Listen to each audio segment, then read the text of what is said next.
What is up, guys? It's the Sound Alchemist here with Gersh1, and we're back at it to answer your questions in another installment of For the Greater. This is a video series where we answer the questions left by you, the viewer. If you have a question for us, simply comment down below. Put question in front of your question because we get to those questions first. That's what Joseph Fiamar did. He's asking, I'm a Tau player, and I'm just wondering if there's any chance of there ever being a Tau Psyker. No, and that's just my thoughts projected outwards, because that's not what the Tau are.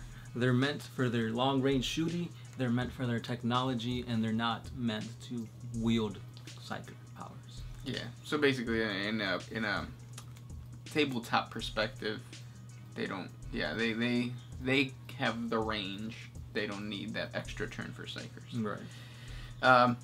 I agree with that. And then lore-wise, I agree that there won't ever be any Psykers because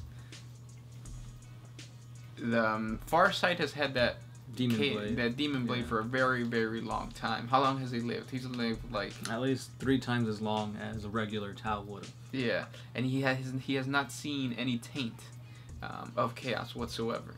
So if that is to happen, you know, if a human had that, you would read in the lore that blade or whatever try to corrupt him. Exactly, but yeah, it hasn't corrupted him, and moving forward, I don't see the benefit of them becoming Psykers other than travel.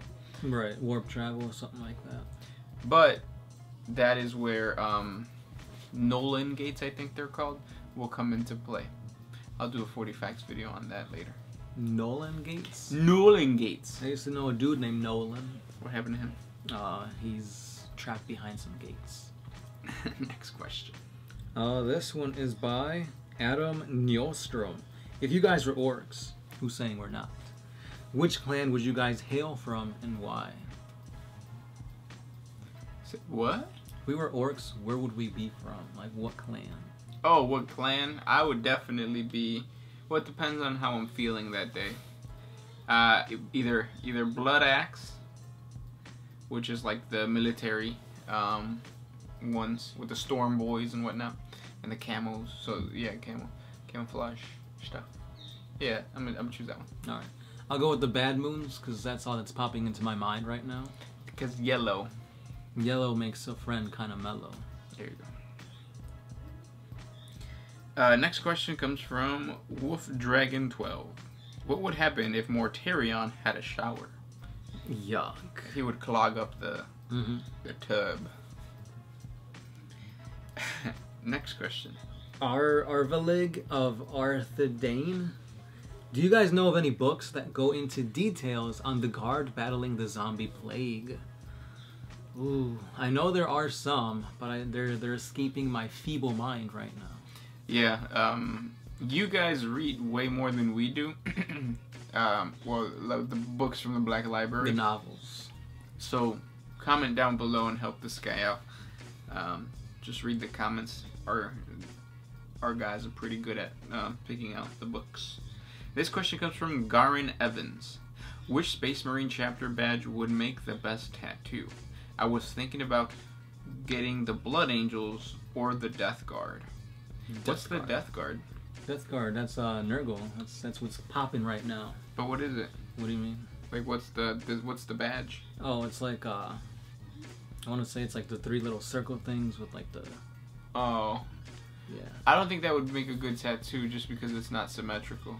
The Blood Angels would, because it's very symmetrical. Like you could fold it in or whatever.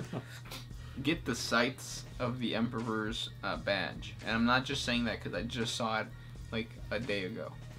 It's really cool because you have 2 sights, and then it's a field of, is it yellow? Yeah, 2 black sights in the field of yellow. That look really badass. Toogie Woogie asks, I've loved 40k since before Dawn of War, but I've never painted, so I'm considering making a little Grey Knight squad. Also, I'm also considering a Black Templar squad as well. So my question is, are these 2 chapters easy to build and paint? Grey Knights, yeah. Grey Knight is probably the easiest thing to paint because what you do is you get metallic. You can get metallic like tester paint. You can get them for like $1 at Hobby Lobby or Michael's. You coat the entire thing and then you put a wash over it, a black wash. You pick out the details, the gold and stuff, and then you're fine. Black Templars are really easy because you just primer it black and then go over it with white and detail, and that's it. Yeah, it gets annoying though. Trying to detail black is hard. Yeah, because if you mess up, you got to start all over. It messes up the entire model. So I would definitely say start with the Grey Knights first. Yeah, once you get used to that, then you can jump on the Black Templars. Yeah. But remember, Grey Knights are Psyker, and Black Templars hate Psykers. So don't put the boxes next to each other, otherwise they fight. Kind of like those beta fishes, right? They're called. Anyways, Andrew Hickson says, can the Chaos Gods be summoned to the material realm? A Chaos God is way, way, way too thick to fit through and join the Imperium. It would be like Beyonce trying to fit into a Kool-Aid box. Without the Kool-Aid in it. Well, with the Kool-Aid. Oh, with the Kool-Aid in it? Kool-Aid represents humans. Oh. When you put it that way. Yeah. Next question. Austin Montenegro. What race in 40K would your bird be a part of? Orcs. It's not a bird, it's a squiggly beast. Oh yeah, squiggly beasts. They have that thing called the squiggly spooch, right? Yeah. Oh, those spooches. It's next to the flagellum. Right next to the cilia. Cilia. Next question. Marcus Marasco. I'm making a Praetorian Guard army, but what color scheme should I use for the tanks? There is zero info on the lore about the color for their tanks, and no official images. Any suggestions? Gold. Right? Yeah, I'd probably go with like a goldish color. The thing that sucks about that is I don't think a fully gold tank looks nice. No. Because that's what the Adeptus Custodes do. I'd like, I don't know, maybe put gold and brown or something to kind of dirty it up. Not make it look so shiny. Yeah. By itself, as a standalone, like it's going to look goofy. But maybe once you actually put it on the battlefield, like if you have good terrain, and it's like a dark city, and the person who built it, like, used dark colors, I bet it's going to pop. It's going to look nice. Yeah. Next question comes from Imperator Crispico. Which chapter should I use as a proxy for 40k loyalist Sons of Horus? Well, because we're so the Lunar Wolves were white and black, and then the Sons of Horus were like red, isn't it? Wasn't it like greenish? Like, oh yeah. And then they became the Black Legion, which was black. So greenish. Salamanders. Greenish. Well, you can't even do that, right? Because salamanders have all the salamander iconography. Right, you'd have to like shave that down or something. Yeah, and then like you can't do Dark Angels because Dark Angels have hoods. They're the emo guys. You gotta throw your hood up if you represent. Represent. Yeah, next question. This was by Luke Bergen. If all four of the Chaos Gods were to fight each other at once, who would win? Segarra. The Laughing God. I don't know. I'd feel like, based on power alone, it'd be Korn, but obviously you got Zeech playing all his little tricks and stuff, so... Yeah, I would give it to Zeech. I'd have to go with Zeech, too, just because he said it.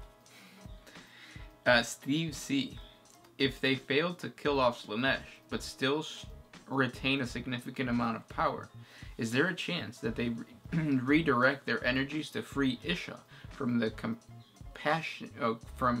from her companionship with Papa Nurgle? I don't really know what they're gonna do with Isha. I don't know if they're gonna like do anything with the new god and Isha. I want them to, but they're focusing so much on the Imperium right now that it'll be years till we get to that. And at that point, like, I don't know. I want Isha to be, you know, used for something. Yeah. But I don't know.